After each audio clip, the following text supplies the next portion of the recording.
I know you've worked with a lot of high performing women. And what are the subtle signs that you notice when someone's quote success is being fueled more by adrenaline than by alignment?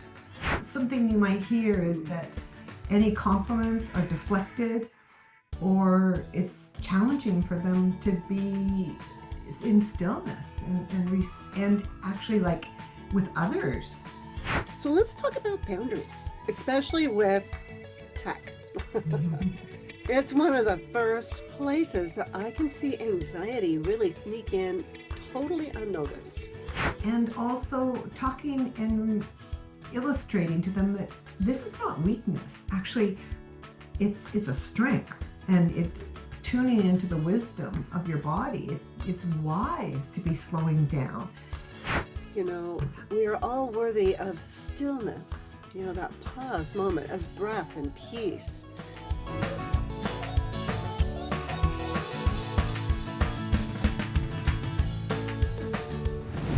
Welcome to the Healing You Method podcast. I'm Gloria Lybecker, and I'm here with my wise and wonderful co host, Gail Donahue. Oh, it's so good to be with all of you again.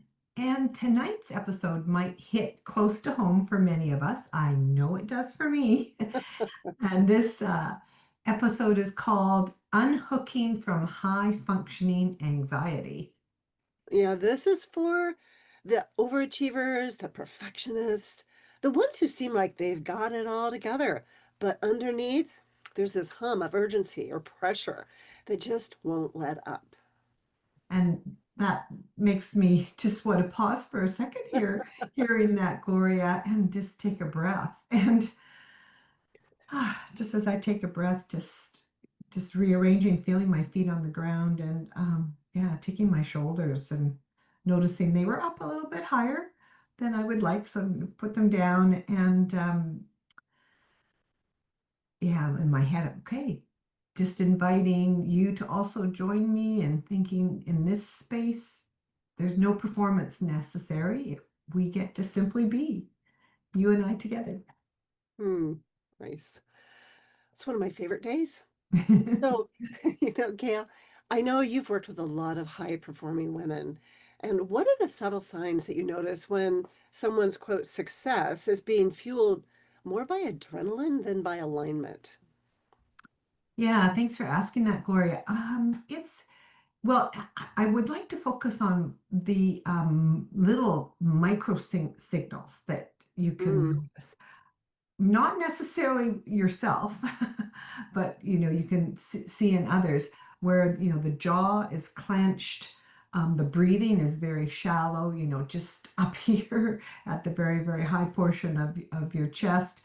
And something you might hear is mm, that any compliments are deflected, or it's challenging for them to be in stillness and actually like with others be in stillness.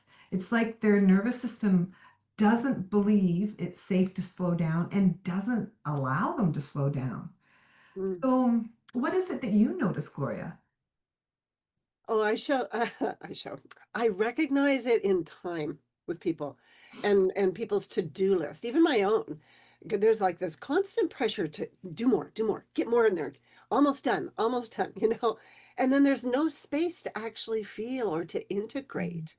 And what I'm learning to do is to actually recognize that pattern's running and take a pause and then listen beneath that the doing, what's underneath that, what's driving the sense of urgency, and then to recognize and be honest with myself, is this inspiration, or is this coming from a fear of not doing enough?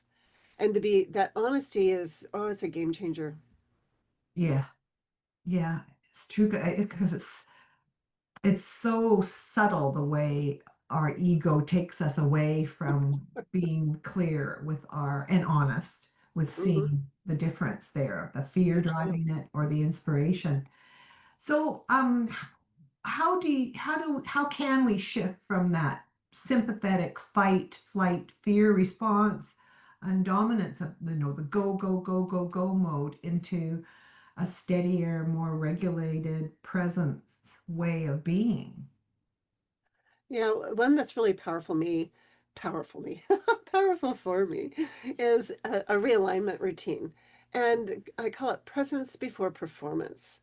And it's it's goes with what I was just saying before. Before I move to the next thing, I take a moment and I pause and I place my hand on my chest. This is one of my favorite go-tos because it really reconnects me with my own heart. And I check in, am I connected to my heart right now?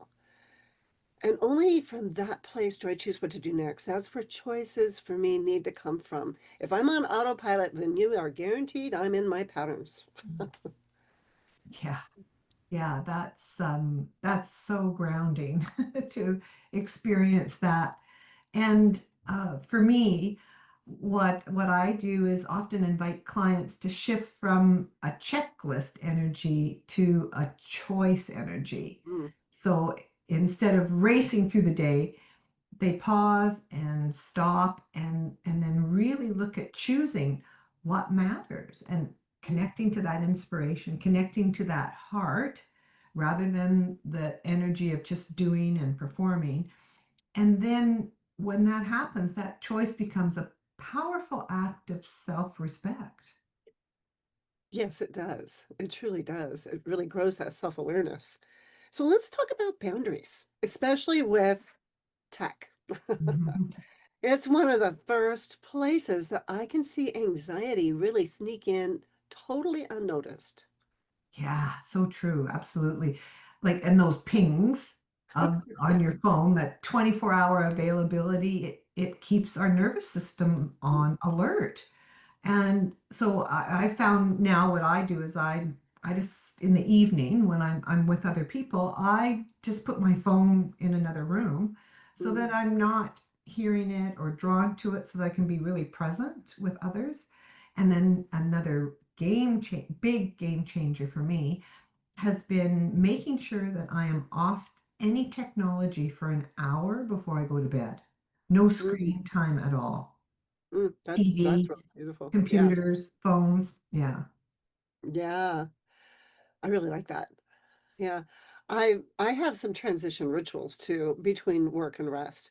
And what I really love to do, and I do it actually several times throughout the day, is I Mhm. go for 10 minutes outside. And I like to go barefoot. I'll do barefoot in the backyard, but when I go out and have a breath with the horses, I do have shoes on. And just taking the time to really relish that, be present with that. And that's just where a place where, you know, reminding my own whole sense of self that I don't have to earn my right to rest. What a phrase. What a phrase that, we've sort of been conditioned that we have to earn our right to rest. Yeah. And it's a birthright for us. Our nervous systems need it.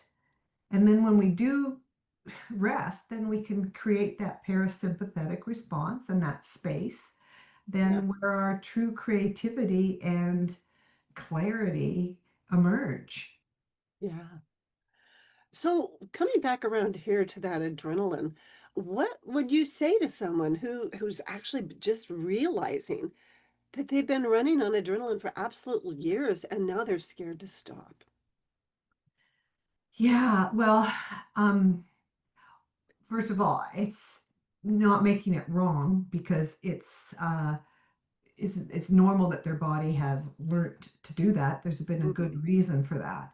And then really helping them, being accompanying them with feeling into the rest that their body needs and getting that noticing and also talking and illustrating to them that this is not weakness. Actually, it's a strength and it's tuning into the wisdom of your body. It's wise to be slowing down. And it actually is a big breakthrough when people are able to do that. It sounds like it's, oh, just rest, but oh, when you really get it into your body, it is a big breakthrough. Yes, it really is. And it's important to know that, none of us need to prove our worth by staying busy. We are all worthy of stillness, that pause moment of breath and peace. And especially when you're just learning how to allow your Mm. body to receive it. I mean, that's a big one. And as you said, that accompaniment is a huge piece. I know how much it supports me when I need accompaniment Mhm. to allow myself to slow down and actually receive. Feels very vulnerable. Yeah. Yeah. Well, next time on the Healing You Method podcast, we're going to be joined by a remarkable guest, Meg Johnson Hall. She's the founder of First Quality Consulting, and she's a leadership and authenticity coach, has over 40 years in healthcare. Oh, that's going to be fun. And so we'll be exploring how to lead with authenticity in high pressure systems and how to come home to your values. And again, how to do the healing from the inside out. So please join us. You won't want to miss it.